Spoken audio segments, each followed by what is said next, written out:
guys, we're back, and I'm sorry it's late again, but I'm here.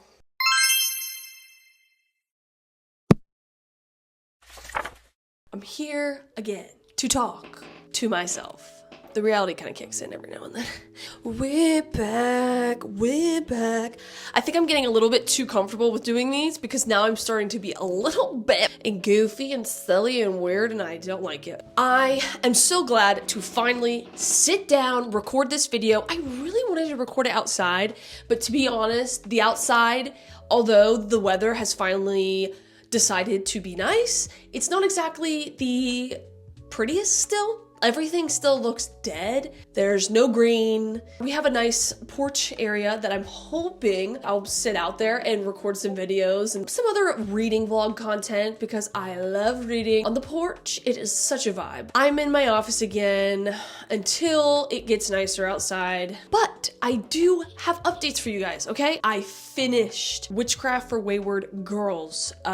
That book was very entertaining. I really enjoyed it. That was the first time I ever read anything by Grady Hendrix, and I have to say I do enjoy his writing style. I think that it is very entertaining. It's very quick paced. Basically, this book is about these young girls who ended up getting pregnant between the ages like 14, 15 years old. It's set in the early 60s where basically the parents would take them to a place for them to stay while they're pregnant with a doctor and other girls who are pregnant who are not married. They were sent away to have these babies and then come back, give their babies up for adoption, and then come home and pretend like none of it ever happened and live a normal life. And that's pretty much what happens to Neva, our main character who we follow.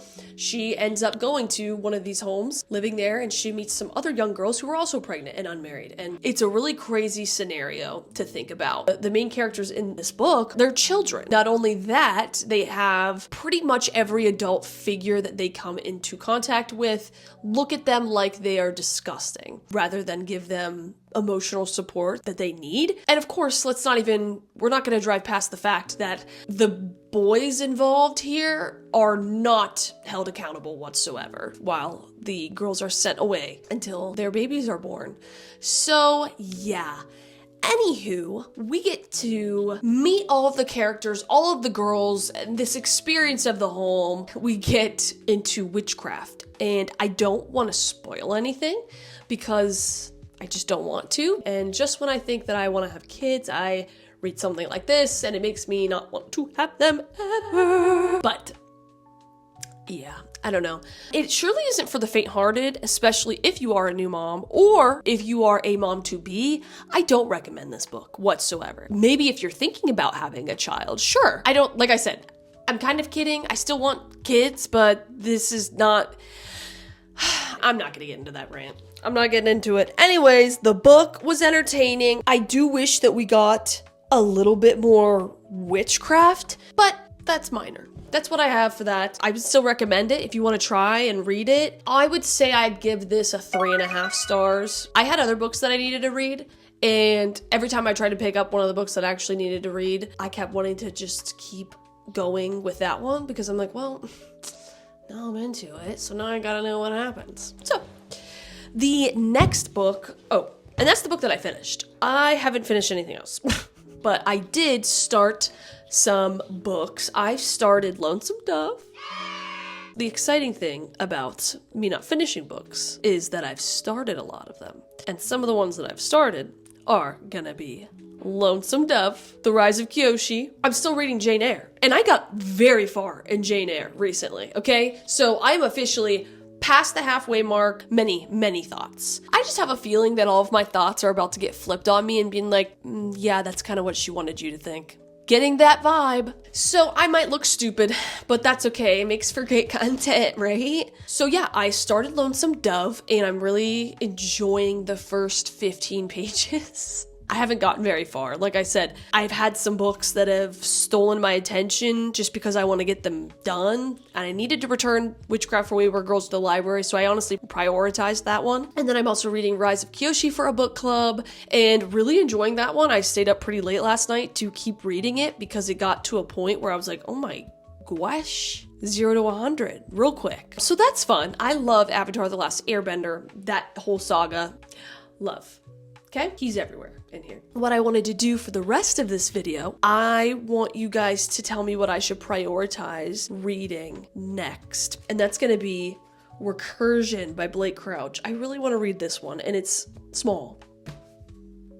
No, it's smaller. Hopefully gonna be a pretty quick read. Oh my gosh, I've heard such great things about this book, and it's sitting on my shelf waiting for me to read it. I think it might have to happen soon, and then the next one is gonna be Funny Story. This probably will be my next read, because I'm gonna need something a little bit lighthearted here soon, I have a feeling. And Emily Henry's book is coming out very soon, people. Yeah, and it just looks so pretty, and I just really want to read it. I miss an Emily Henry moment. So I have those two, and then I also have some that just, like, these are books that I need to read. I need it! So I can at least be a part of the conversations when they're happening. I have read the first book in this series, and that's gonna be Royal Assassin. I have yet to start it. Okay, that's a lie. I did start it, but I didn't get very far.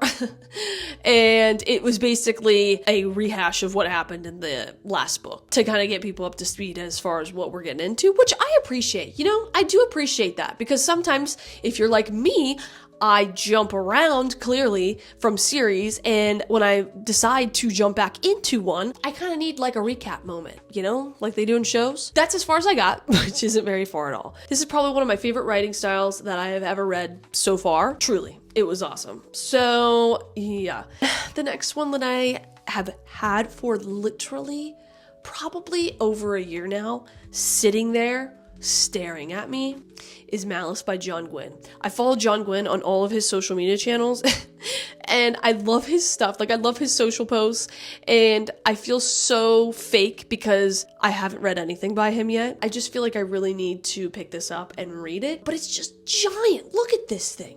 It's huge.